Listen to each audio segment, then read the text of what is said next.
I hope everyone can hear me. Yes, we can hear you. Okay, great.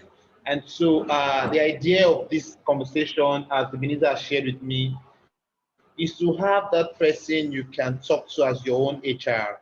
And that's why it's like saying time out with my HR, trying to personalize it. So, okay, I have somebody who's going to stand in for me, talking to me as my HR, understanding whatever I'm going through my organization, and providing solutions to it. That is why we're having this conversation. But then, having looked at the form that was sent out, and then I've looked at some expectations that some participants have had from this class, I'll just be touching one or two of those areas, and then we can then open the floor for some form of conversation, so we can converse and have some form of interaction. Um, First, the word HR, in as much as a lot of people may not be able to tell what it is, or may have some faint idea of what HR is, they may not be able to go deep into it. But everybody is familiar with the term or the word HR. We hear HR every day. Where we work, in our work offices, we know what HR is, even if you're not practicing HR at the moment. And so this conversation is supposed to first the introduction, make you get a better understanding, and then for those in HR, put you through, guide you on how to deal with workplace challenges, even as an HR person. And for you, it's probably an employee in an organization to also understand how to deal with some of these issues talking to an HR practitioner. So basically, that's what I'll be doing in a very, very short time. We have this conversation with. First, I'd like to say that HR is that go is supposed to be that go-to person in an organization after your line manager. I like to make this very clear because the truth is HR do not seek and should never seek to replace your line manager in your career, in your organization, in your job. In fact, the first person you should have the first communication with in any area, aside from the point of recruitment, where HR reach out to you. In fact, in some cases, in some organizations, line managers who are hiring managers reach out to candidates even before HR to be sure they want to go ahead so HR can do the HR piece. So I'm trying to make us understand whether we are HR people on this call or whether we're employees to say the line manager comes first when it comes to employee relationship. So when it comes to you dealing, having to deal with some issues in the organization, when it comes to your relationship in the organization, the line manager had the first point of call even before HR. So I'm saying this to us, but as HR people, as employees, to say yes, while we understand that HR has an open door policy, the first person to always communicate when you have challenges in the organization is your line manager, except in cases where your line manager is the issue, or in cases where you have discussed those issues with the line manager and manager is not able to sort it. In that case, in fact, your line manager should be able to take the issue up to HR. But that doesn't mean you cannot have, people say do not trust HR. Have heard this very much. I've heard this very much. Do not trust HR. HR is not supposed to be your friend. Uh, and that's why if you check my own handle on all my social media pages, you will see the not the usual HR body. It's the time I had to coin um, for myself to build my own brand when I was growing my career, to say we're coming away from that point where HR is seen to be demigod, where HR is seen to be the god in the nation because we probably have the power to hire and fire. And let me state categorically in this court to say HR do not have the power to hire and fire. I'll say that again. HR do not have the power to hire and fire. HR is just only the point of call in hiring and firing. When it comes to hiring, HR does not even have the final decision. HR would advise the line manager, say, line manager, based on our assessment, based on our recruitment, HR will advise the business this is the best candidate for this call. But HR do not have the final say. The line manager at the end of the day, or the MD, or the end of the business, has the final say on who to hire part time. So I'm putting it out there to you to understand that. So people say, well, that HR in that company, they are wicked. I didn't tell you, they did not call me. No, apologies. HR is not your enemy here. HR does not have the power to hire. When it comes to firing also, HR is only the one, HR is the messenger in that when it comes to firing. HR give the letter. In fact, ideally, we advise to say, line manager, you want to fire, have that conversation first with your employee to say, hey, I think you need to go based on this time. While HR just do the contractual firing. So I'll make it clear to us say that HR is in charge when it comes to making the contracts for either fire or hire, but we do not make the hiring or fire decision. So let's come out of that point where we feel HR is semi-god or HR is in charge of hiring and firing. No. Beyond hiring and firing, HR does a lot. We sit on the seat of advisory to the business in managing its people. That's the best way I could explain what HR does. We sit on the advisory seat to the business in managing the people end to end, from the point of entry to the point of exit, from the point of entry to when you have to shortlist for the job, for when you have to drop people's specification for a particular role, for when you have to determine if a role even should exist, for when you have to advertise for a role, so when you need to shortlist CVs for that role, to the point of interview, to whatever the recruitment stages is, down to when the employee resume. Now, giving the right candidate experience from the interview stage, to the point of onboarding, ensuring the candidate has the right environment to help him thrive, providing the right tools, uh, learning and development, the whole circle of talent management, to the point of even compensation and benefits, to the point where an employee has to leave their voluntary resignation, or to the point of termination based on performance or whatever grievances that would have transpired. HR is that person who sits on that advisory seat to advise the business, to advise line managers, to advise the MDs and owners of the business on how to go about this process end to end. And so HR is beyond hiring and firing. Even down to performance management, commission benefit, advising the business on the right compensation for the right talent to keep the right talent.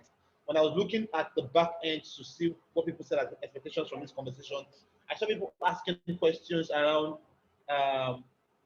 around compensation. And I said to myself that yes, HR would advise around compensation and around retaining the best talent. HR will definitely advise. HR will be in that middle point to sit, okay, to advise the business on how to go about whatever they need to do to ensure the right talent is kept in the organization. I say to people that we're in that time where, so I've done a prediction recently, and my prediction is that in the next 5 years, next 5, 10 years, we're going to have shortage of talent in Nigeria across all sectors.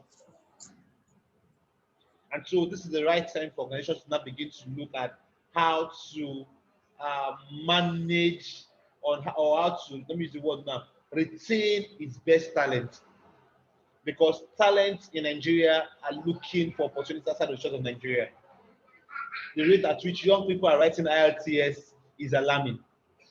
Everybody wants to go look for greener pastures. And these are guys who are best talent at the moment. Even at the moment, we have a lot of job seekers and few talent.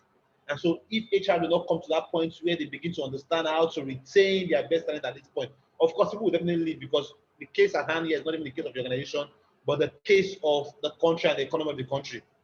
But then the ones that would not even leave, when other organizations begin to compete with them and try to poach them from you and get them from you, how are you able to retain these guys?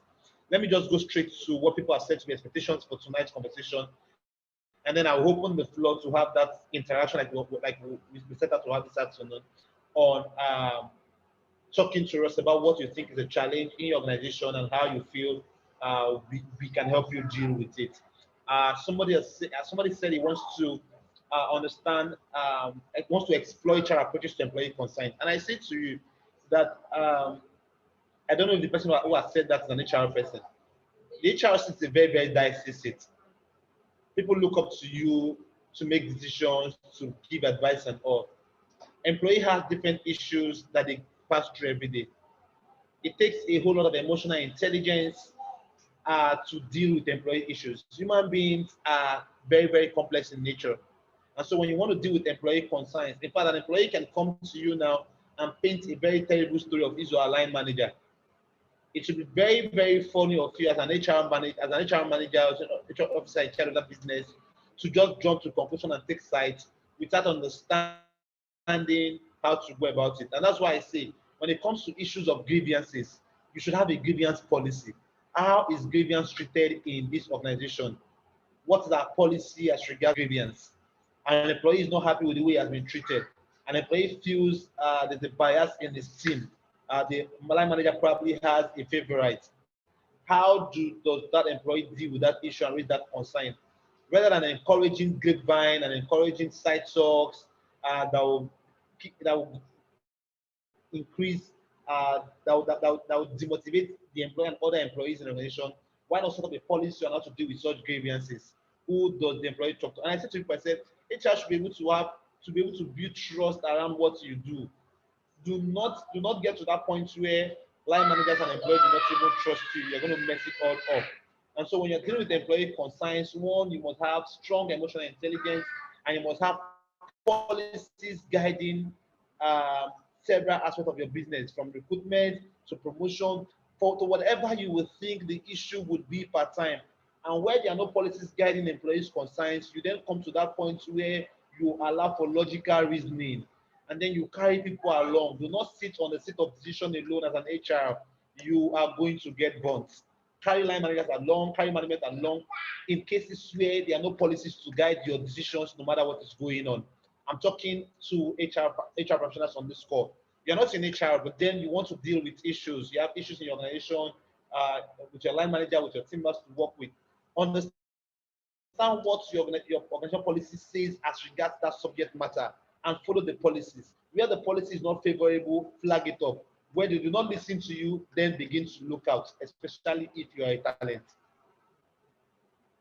I know what I mean by talent. I do not mean especially if you are working there. I mean if you are a talent. That's the conversation for another day. Somebody is also asking how to manage conflict and bullying that arise in the workplace. Trust me, these things are real. You find people who just want to sit on the high seat and bully younger people, especially in this. There's a funny thing happening with the demography of the workplace at the moment.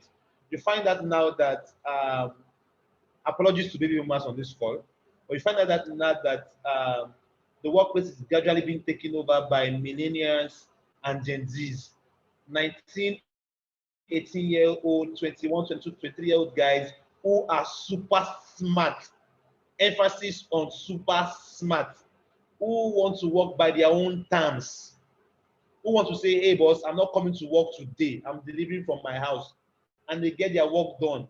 But then you have baby boomers who feel threatened by these guys, or who feel these guys are just coming to change the whole thing. And I said to HR people, we'll be shouting agility, agility, agility. If you are an HR professional and you have not come to that point where you build the agility, you will lose at this point where we are.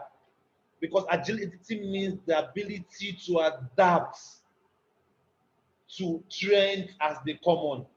Oh, just today I saw somewhere on the call where somebody is saying that should employees be granted, female employees be granted days off on the days of their period.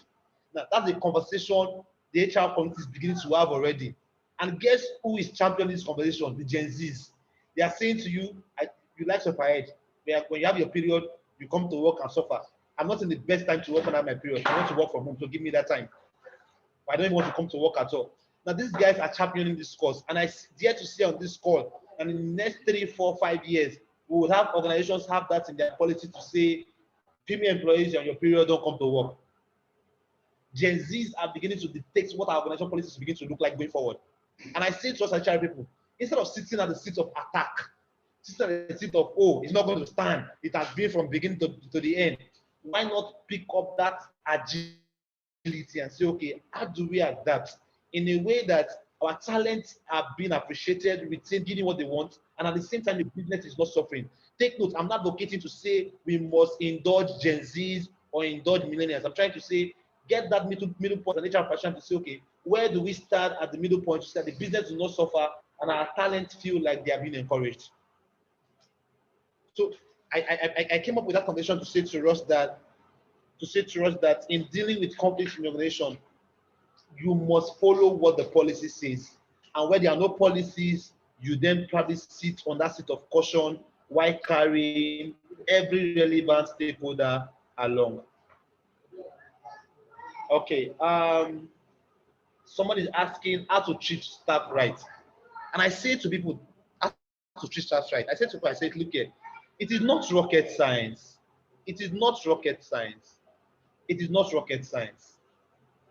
That is the point of bringing your human to work. Recall when I started this conversation, I said, HR, we are not semi-God. In fact, we are not people's father and mother in the organization. Funny enough, HR too can be fired. We were hired, and so we can be fired. But the truth is, when you want to see how to treat people right, it's not rocket science. It is you being human. Of course, not being human to the detriment of the business. That's where the point of emotional intelligence come to play. How empathetic are you? The truth is, employees want to stay in a place where they are appreciated. And that's why it is one thing for an HR. And I said to people, I said, you may be HR person who understands the human aspect of HR. Does the line managers in your business understand it? And that's why I always recommend that HR people constantly organize clinics, workshops for line managers on emotional intelligence and how to deal with line and how to deal with their employees. Because while you probably may understand how to treat people right, some other line managers do not even understand how to treat people right. And so they will just destroy whatever culture you're trying to build. And so this is me saying to you that treating people right is not rocket science. It is you sitting at that point to say, okay, I want to be human. And by being human, you want to understand everybody, understand why they do what they do, understand how to help them and provide solutions per time, while also, I like to emphasize this, paying concern to your business. You'll be shooting yourself in the leg as an HR person if you want to be human to the detriment of your business. I just take one last concern and then I'll open the conversation so I will just take this long. Now, somebody has said he wants to understand how to manage staff turnover rates in a manufacturing organization. Staff turnover, staff turnover. The truth is, every organization has turnovers at one point or the other. The only challenge or the only place where it's a big concern is when the turnover rate is becoming alarming. So if, for instance, you begin to record 30%, in fact, 30 is even the law. When you record 20% turnover rate in a year, you should be worried as a business. You should go back to ask yourself, what am I not doing right? And that's why I've always advocated to say, do not just wait when employees are leaving to conduct exit interview. Conduct stay interviews while employees are there. Conduct interviews to ask them, why would you leave my company tomorrow? What am I not doing right that making you consider that will make you consider leaving my organization tomorrow? Stay interviews will help you provide best solutions at that time, not when employees are leaving. Do not wait when employees leave to conduct exit interviews. Once in a quarter, once in a half year, twice in a year, ensure you conduct stay interviews as an HR practitioner to be able to understand what are the pain points and where employees are not are being dissatisfied. I said employee retention is no big deal. The truth is people just want to be treated right. In my organization, for instance, we give stocks to employees, and I said to God it's Friday and share rights for the company every Friday. Those things do not keep employees. You want to begin to give out stocks, it do not keep employees. Employees want to feel wanted. They want to be part of an organization. They want to feel like they are part of a cause and see that their input is being appreciated and recognized per time. Until we get to that point where we do not treat employees as people we pay, but as people who are owners of the business like us and treat them as such, we will then continue to have issues with employee turnover. I would rest at this point to take our questions, to take our concerns, so we don't just have it like, oh, he's talking to us. Let's have the conversation like we always want, like we have planned out to have it. Thank you. Wow. Thank you so much for that powerful presentation and question. Yes, so much to say, but there's no time. But well, and I'm sure some of the staff or who are employee here will be very glad. I say, I wish this man is my HR. I wish this man is my HR. The way he does, I think they have feeling for us. Well, that's nice one. Please, we want you to indicate if you have a particular concern or questions to ask, or you can please drop your question in the chat room, or just indicate your need to ask for questions.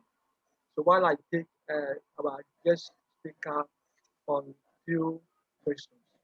Now, sir, Mr. Nelson, now, sir, when you were addressing and talking to us, you made mention of 8 hours doing this, 8 hours doing that. Now, some of us, I want to stand in for the employees now. Some of us participating now, we are not HR. We are employees of organization. And some of us, our rights are not being regarded. Some contractual agreement we enter before joining the firm are not being obeyed. So how do we get the HR to look into it? For instance, now, before a staff comes on board, it was promised Ellen, I mean heaven and earth. Probably those promises were not written also. Or probably a staff has been on probation for a year, 2 years, and the offer letter given to the staff carries just 3 months. So should you be in such staff case, how will you address it?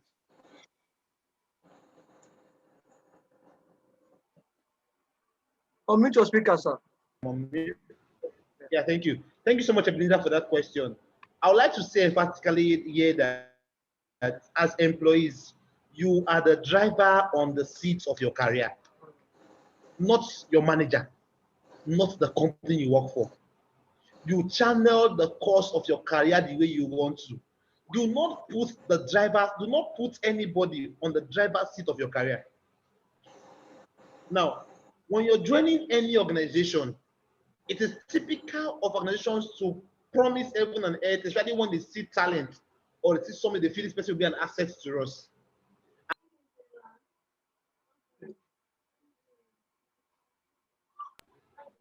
Do not pick up any offer when if it is not documented. Oh, resume tomorrow. You pay by the end of the month. Don't try it. Red flag. At the end of the year, we'll give you 10,000 naira bonus. If that is not documented and signed off by you and the manager, please take your mind off it. Because as humans, we can change anytime. So we have cases where employee has been promised accommodation for the job. And then for the first year on the job, the company paid for the accommodation. Second year, company now says, oh, you cannot go and pay for your accommodation. And the employee is saying, no, that was not the conversation. And then you're asking the employee, okay, where was the documents with which the organization has signed with you that we're going to pay for your accommodation for as long as you are with them? And you say, oh, there was no document. While we can blame the organization for doing whatever they have done, the truth there is that you are trusted the organization without doing your own work. Whatever conversation you are having as per your contract must be in black and white and signed off.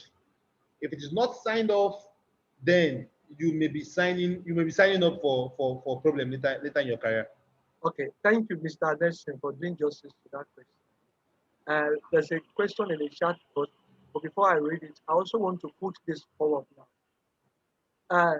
For instance, when an employee joins a firm that has little or no structure at all, when employees join a firm that has little or no structure at all, and there's no defined line of when to be promoted, or promotion comes every 6 months, every year, every 2 years, or assessment comes for promotion. And a staff in this contemporary period would be on a single role or job for 5 years, 3 years. Nobody communicated anything to him or her. So in such a case, how can the staff, you know, get the HR if they have anyway? I always say something, say, fear any organization that have no HR or that have no active HR. Now, how can such a staff initiate his promotion? Since you said every staff should be the driver of their career. Thank you. Thank you so much. Thank you so much, Ebenezer. See, the truth is, even some organizations that have HR, especially now, let me say this. Unfortunately, a lot of us would work with one-man businesses without structure. A lot of us will start our career that way. In fact, I was lucky to start my career with Nestle, though on a contract basis. And so I didn't want, so being in Nestle, I saw that people were in contract staff for years, 10 years, 15 years without being converted, because it was not even automatically to be converted. Yes. They keep renewing their contracts year in, year out. And so I didn't want my career to be that way. I didn't want to be earning 68,000 naira for 10 years because your salary would never increase.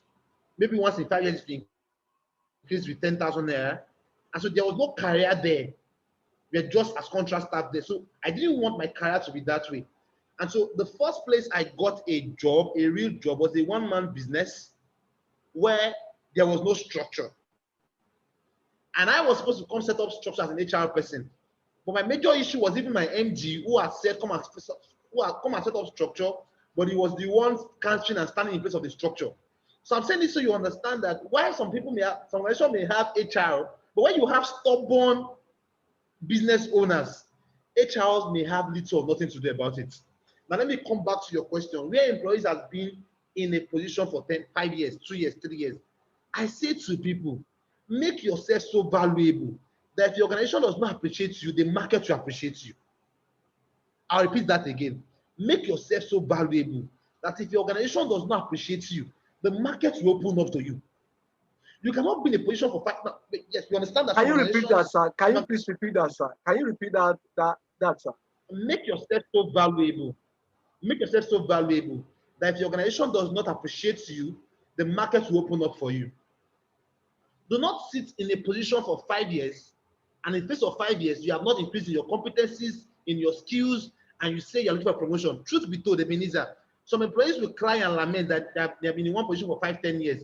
When you go find out, you find out that the business is even doing them a favor by keeping them on the job because they've truly not been performing.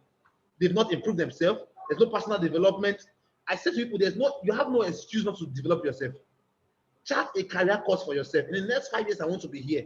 Whether my organization like it or not, it doesn't matter. This is where I want to be, and this is the steps I must take. These are the skills I must build. These are the competencies I must build to get myself to that place. Now, in a place where the organization does not have those structures to say, okay, we're going to promote after 1 year, after 2 years based on performance. Of course, there's no performance appraisers, no KPI setting, everybody's working by default. Go sit with your manager. I say to people, for everything you do in an organization, ensure you document it.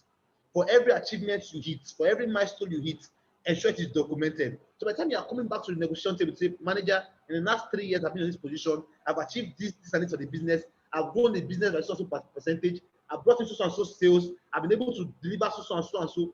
Facts and figures to say I've done A to Z in the space of 3 years, and this is the impact I've brought to the business, and so therefore I'm asking for a promotion or for a salary increase.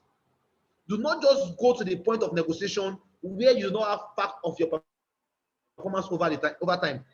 Now, when you now have that fact on the table, and then you go to the point of negotiation, and your negotiation is now being turned down, young man, young woman, look out. The market will open up to you as long as you're a person of value. Thank you so much, sir. Let's quickly take some questions from the chat box. Our time is fast spent. We just have about 5 or less than that minute. So, okay, the first question says that my question is, how can an employee competently answer the question as to frequency of changing jobs? Now, I perceive this person want to ask that when he or she goes for interview and they see the rate at which he changes job or she changes job, like he spends 6 months here, 1 year here, and he jump to another company or so, that how can he be able to answer interview panels while he changes job, like he's changing rapper?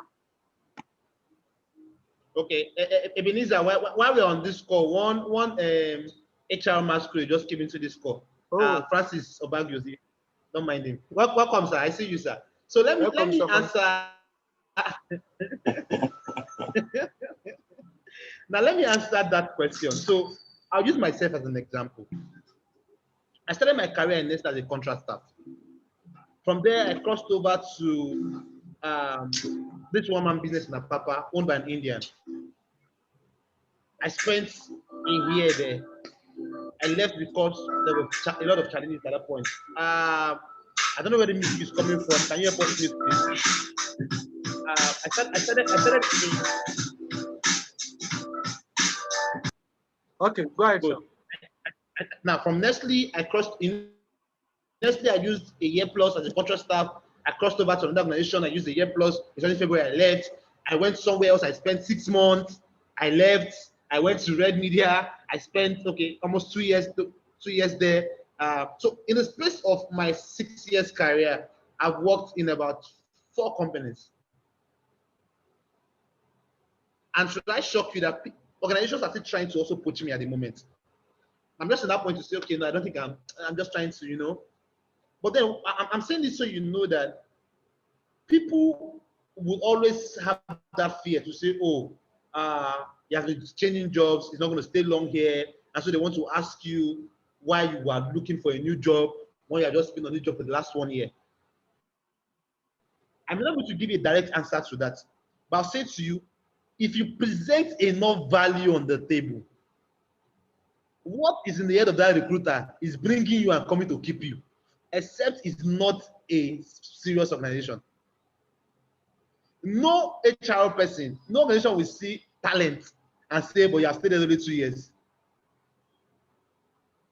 No organization will say, you have only stayed there 1 year, so we cannot help. They won't see talent and do that. A serious managerial person, if you have presented value and you have, oh, this person will be a plus to our team, would hire you and think of how to keep you for long. I'm afraid we thank you so much, Mr. Nelson.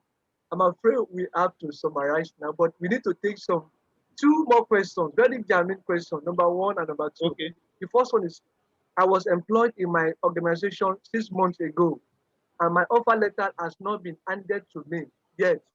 Wow. I have been asking for it, and the response has been, hold on, what do I do? And my organization does not have an HR. Let me quickly answer that. Young man that I asked that question, I would advise you keep collecting your salary but be looking for another job. Oh, beautiful. That is so keep collecting your salary but be looking for another job. The reason I said that, I'm not trying to be selfish, but the reason I said that is this: you do not have a contract with them. They can terminate you tomorrow and then you are back to the street. And if they terminate you tomorrow, you have no legal document to take any organization to court. You will be on the losing side. So I advise you keep collecting your salary, stay on the job while you're looking for another job, but ensure you're looking for a new job. It is dangerous to be on the job for more than 6 months without any legal document binding the both of you. Please keep working, keep collecting the money, but be looking out. Thank you so much, sir. Thank you so much. Then, last question, but not the least, is how can an employee approach the issue as to salary increase when it is evident that the job description has been overstretched? That is, the remuneration is not commensurate with the enlarged job description. That is, I think the person is trying to ask questions relating to job enlargement. So how can an employee approach such?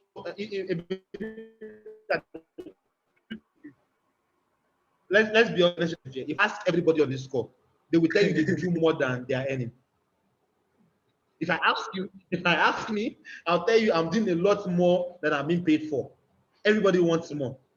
Now, when your job decision has been overstressed in your own understanding, and you feel I think I should be earning more, instead of coming to the point of negotiation first, take a deep breath and give a little time to deliver value that cannot be questioned, that you have documented over a period of 6 months, 1 year, to say, yes, sir, dear man, this was my job description. I've done my job description by so and so percent, delivering so and so value above my expectation. With this, therefore, I am asking for an increase. Do not say, oh, you have not delivered any value, you have not done anything, you are coming to the negotiation. You may not get it. You may not get it. So come from the point of value. I've done A to Z. This is document. Show documents. Show data for it. And this is what I've done has improved the business, has impacted the business, and so therefore I'm asking for this, and then it reflect. Oh, thank you so much, Mr. Nelson, and thank you for all our participants. Before we'll be taking a last remark from you, and Mr. Shegun also will be giving us a remark. Mr. Shegun was a former vice president, human resource and marketing from a renowned bank, retired last year. He has been a very successful man. I would want him to please just give us his remark for 20 seconds. But before then, I want to give everyone who is here information regarding our next 45 minutes with our HR. That will be coming on the 3rd of March. And the topic will be handling, majorly will be for job seekers or people who are in between jobs. And the topic is so strategic that it's going to be 30 minutes job hunt. 30 minutes, 30 days job hunt.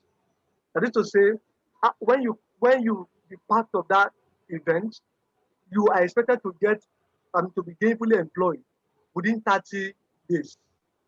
30 days. So the speaker is going to run you through the process on how to package yourself, package your value on work on your CV, where you need to seek a job, who you need to connect within 30 days. Within 30 days, if you put into practice all the principles and the principle that will be shared with you, I can almost guarantee you that at the end of that month, March, you will be smiling with a good job offer. So, Mr. Shegun, please, if you are here, can you please help us to unmute your speaker and just give us a remark from you, 30 seconds, sir. Thank you, sir.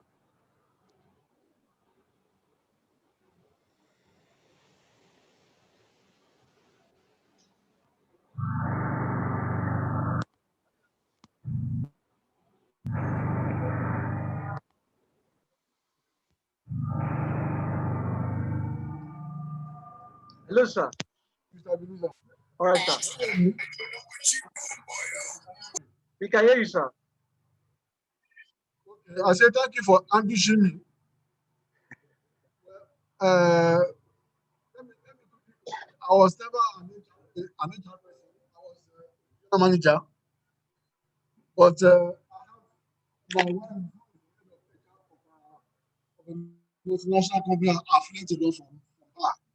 Well, all I can say is that thank you. You have been on points, and I pray that people that admire your advice will take them to heart and do as you have advised.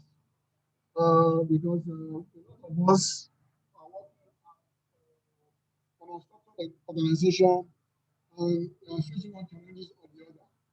You have told them that add value. Once you can add value, nobody can take that away from you. And whatever value you add is also is with you and you can implement it. We can't hear you very well, though. Can you hear him very well, everybody? Wow. Okay. Can you hear me? Yes, sir. Yes, sir. My speaker is on 96. I don't know. Okay, well, We can hear you. because We of can hear time, you, like sir. I said, We can hear you, sir. Just summarize within 10 seconds. We can hear you now. Mr. Nelson, I mean, did a wonderful job. And I have to say, thank you personally. And I've learned a lot. That look, whenever you go, just add value. Then you can come to a negotiation table with your documents intact. Mr. Ebenezer, thank you for putting this together.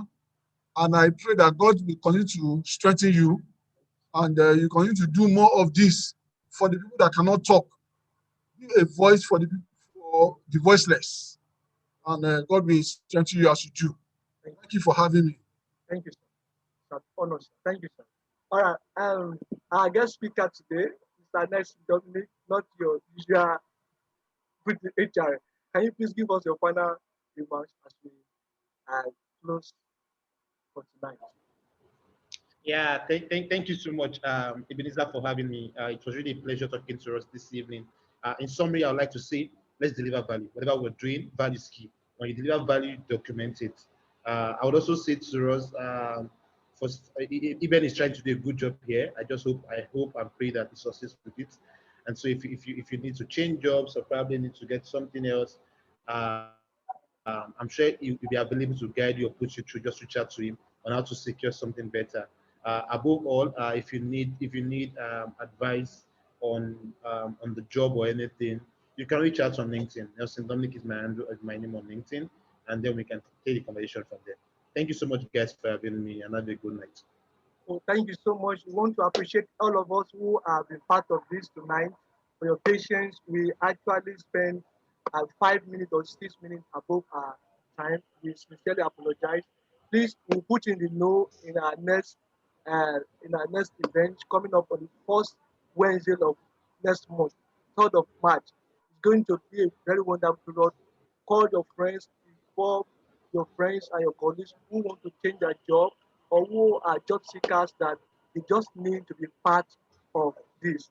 Mr. Nelson, will you be available for us the next time we call on you again? Of course, your answer is yes, Sure, yes. of course, definitely, All definitely, right, definitely. thank you for being part of this, everybody, and have a wonderful Mr. day. Ebenezer, stop ambushing people. Stop ambushing people. Thank you so much. Thank you so much. We really uh, appreciate every one of you. Thank you so much, guys, for having me. Thank you Okay. very much. We may Thank likely you. send a record. We recorded it. We may likely send it across to you if you request. Thank you so much. Thank you so much, sir. So that's Thank you. thank Thank you. Thank you. Thank you, you. everybody. Thank you. Thank you. Bye.